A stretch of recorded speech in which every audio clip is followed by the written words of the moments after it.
Well, Danny, thanks for coming in. I appreciate you stopping by and obviously the importance of this customer review. So how are things before we get started? Doing pretty good. Kids in school, this work stuff, just general life. All right, now Bobby's 8. He's 8. He'll be 9 next month. Wow. Wow. Yeah, goes by, I can't imagine where it went. Still fishing?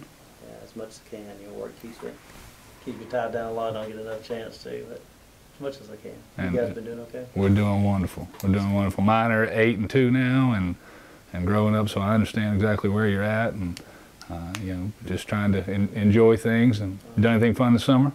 Oh man, we went down to the beach, Panama City with the kids. They're 8 years old. They love in that sand. Oh, absolutely. Yeah, but other than that, everything's been good. Well, good. Well, good. Well, I'm glad to know that.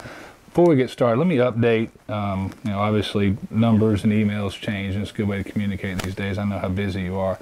Your phone number is still 555-5555? Yes. Okay. And your email address? It's dlt@gmail.com.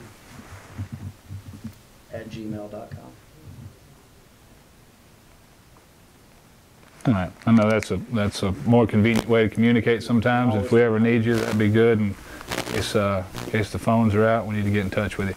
Well, again, I appreciate you coming in, and we've had a relationship for a while, but I always like to reestablish this before we begin. It's important. I think you know this about me, but I want you to again reiterate. A lot of insurance people just put people on policies. And it's important to me that you know that that's not the way that I do my business. So what I want to do today and what I've brought you in for is I want to show you all the areas that you're covered. I want to show you all the places that you potentially don't have coverage and where you could be vulnerable. You're not fixing to try to sell me something now.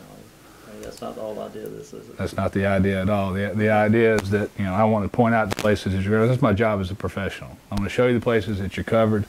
I want to point out all the places that you're potentially vulnerable. Now, I'm going to offer you products that may patch that solution, but that'll be your choice if that's something that you want to do. But you need to be informed. I think Stacy told you when she called you. We had a lot of people after the storms that thought things were covered that weren't. We had people that meant to insure things and didn't. It's a bad feeling the day after the storm telling people that they don't have coverage on things. We don't want that to happen again. So the purpose again today is to make sure that you're adequately covered in everything that you have, or at least that you're informed about what is and what isn't covered. That's important to me. It's how I run my business. So with that being said, you've got what we call 5150 on your automobile policies, and that means absolutely nothing to you. But what it does mean, and it's important that I explain that to you in insurance terms. What that means is, and let me explain it to you in an accident, okay? Let's say that you get in your minivan, okay, and you leave my office and you go pick up your children and your wife and you're heading to the beach, okay? And you're in that minivan, you're heading down Highway 31, and you get up to the intersection right up here by the McDonald's. You know what I'm talking about. Right. You get up to that intersection, and a group of cheerleaders are just leaving the high school, okay, from practice, and they're coming through that same intersection. You don't mean to do this, but you come through the intersection, you run the red light, and they're coming out of practice at that same time you T-bone the car, okay? 2 of the girls are killed instantly, and one of them's sent off to UAB hospital. And these things happen. You need to understand that.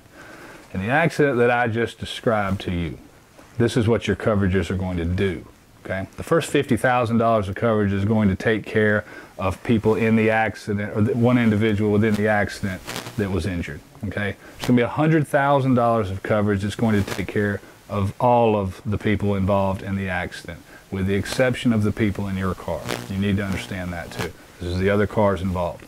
You're going to have $50,000 of coverage that's going to protect the Tahoe that the girls were driving, the property damage, or any other property damage that's associated with this accident, okay? Again, that's what's going to cover the other parties. Is that enough? Well, again, we offer multiple coverages because everybody's different. So, I carry a higher limit on mine because yes, in the accident that I just described to you, that probably wouldn't be enough, especially if you're talking about death. So that potentially could make you vulnerable in the event, because we're going to pay up to those limits. Anything after that, you're going to have to pay or find a way to pay. I tell you what, let's kind of put that on the side. Let's come back and visit that at the end. I can run you rates on multiple things and then let you make the decision on what's best for you and your family. Right. I'll make a note of that. That's good. Again, as I explained to you, you have those coverages to cover other people. The people in your car, okay, which was your 2 children, you and your wife. In the event that something happens to you, medical injury, or again, unfortunately, death, right? We both know these things happen. There's $5,000 currently under your policy that would cover you and your family, okay? So you'd probably want something in addition to that, something separate. In the event something happens to you, your family can continue on like they do now and have money to do so, okay? Something maybe to replace your income. Probably need to look at something for your wife. You need something in place for your children as well. Well, again, we'll talk about that in a minute. All right. You know, those things aren't fun to talk about, but they're real. And you and I both know that, and they happen every day, and it's just good that you understand where you are and that you're protected and you're prepared. All right, now the next parts of your coverages are the actual physical damages to your vehicle, all right? If you hit something, the first $500 you're going to pay, we're going to pay everything after that up to the limits of your policy. If something hits you, okay, something falls on your car, something like that, you're also going to pay the first $500. We're going to pay everything after that up to the policy limits as well, okay? Again, I may suggest to you, if you're looking to save money, you can raise your deductibles, and then the higher your deductible, the more affordable your insurance is and the lower the cost is. So we can look at that again when we look at the liability limits at the end.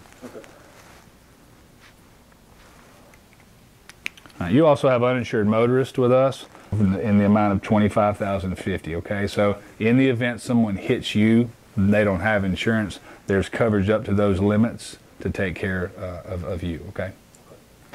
All right, so we'll talk about some other things and some other options at the end, but again, that's what you currently have, and it's important that you know that. Okay.